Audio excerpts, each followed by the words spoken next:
Today we're going to be taking a look at the Neca Halloween 2 Michael Myers retro cloth action figure. Let's go.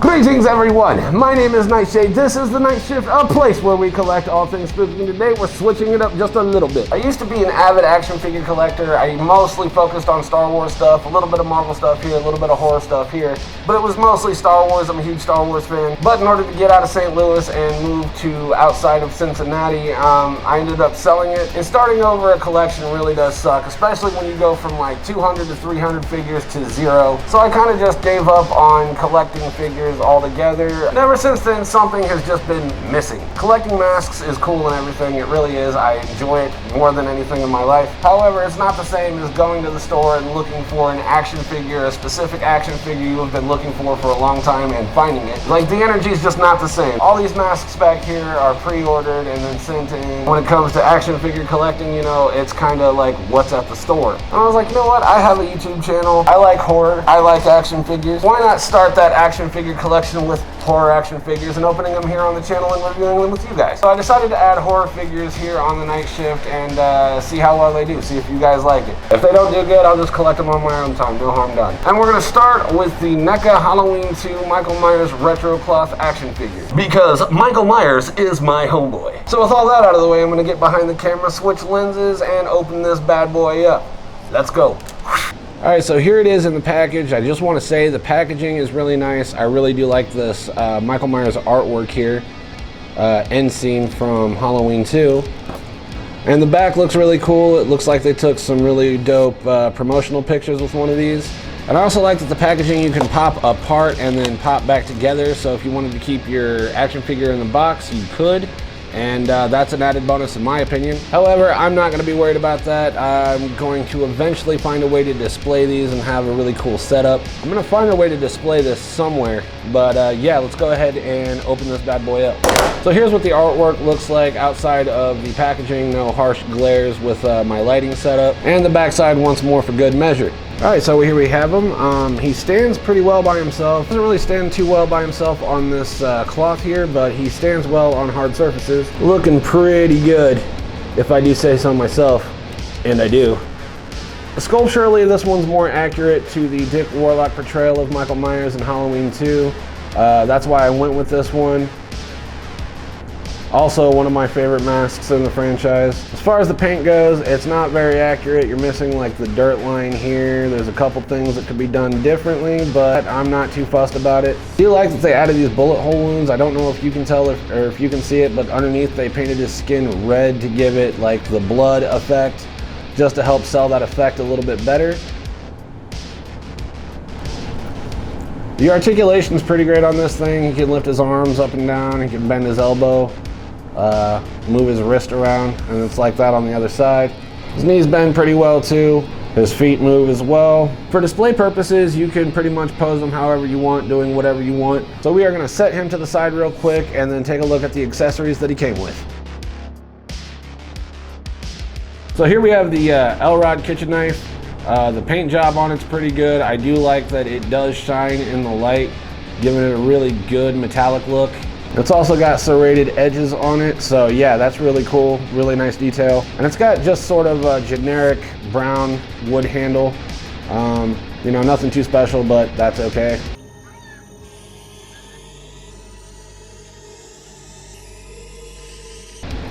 Next we have this syringe that he killed the nurse with in Halloween 2. This also has a very nice metallic shine on the needle point, as well as the measurement size on the side of the syringe. It's a nice little added detail. Next up we got the claw hammer that he kills the security guard with. Even having this little section of wood here at the top like an actual hammer does.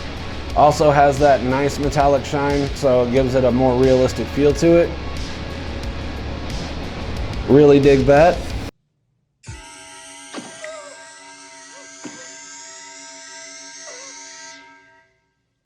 Next up we have the scalpel. They sculpted in all these little tiny details in this. It also has that nice metallic shine, so if you display this with lights, it'll look like real metal. Another detail, that I greatly appreciate. And here we have a secondary hand that holds the hammer, the knife, and the syringe. The hand that comes stock on the figure is for the scalpel. This just has a little bit more wiggle room so you can add the other accessories into his hand if you want to switch those out and have him posing with a knife or whatever you want to do.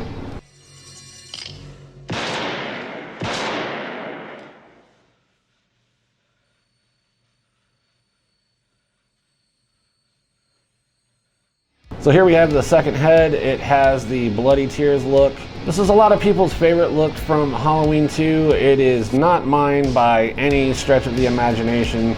I don't know. I love a Bloody Tears look on a mask, but I don't like it on the Myers mask for whatever reason. It just doesn't really do it for me. Also, the blood looks a little too matte for my liking. If I were to display this, I would definitely go through there and paint like with permablood or some kit model car gloss paint to give it more of a realistic feel of blood. Also on the inside, I can't really zoom up anymore, but the inside of the mask is red and bloody as well. Nice little attention to detail if this is something you want to display. So here's what he looks like with the Bloody Tears mask on. I went ahead and put the scalpel in his hand since that's the weapon he uses for this scene. And yeah, all in all, not too bad of an action figure if I'm going to say so myself. Switching heads out wasn't really a problem. It popped right off and popped back on with ease. All in all, super dope figure. Really happy with my purchase. This cost me like 25 bucks, maybe 30. So I'm going to do some different lighting shots with this guy, see how awesome we can get him to look in camera, and then I will meet you back on the other side of the table and we will end the video there. See you there in a second.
And there we have it. I'm wanting to do more videos per week. Right now I'm looking at doing 2 per week, 1 figure and 1 mask. I guess that all depends on how the figures do. I've got a few more that I'm going to be, testing out and trying to find my rhythm on these types of unboxings because, I've never really done one before. And I don't really watch anybody else's action figure reviews. I'm just kind of trying to find my own rhythm with them. So yeah, man, I'm really just wanting to do more. I want to get more videos out per week, and this was just a nice, simple little fun unboxing. Right now the current goal is 2 videos a week, doing maybe one of these toy reviews every Tuesday and then a mask unboxing on Fridays. I don't know, let me know what you think. Let me know in the comments below. But yeah, that's just about going to do it for me. If you liked the video, let me know by leaving me a like. Comment down below what you want to see on the channel next. I will do my best to accommodate, and yeah, until next time, my name is Nightshade. This has been The Night Shift, and I will see you in the next video. Goodbye, my friends.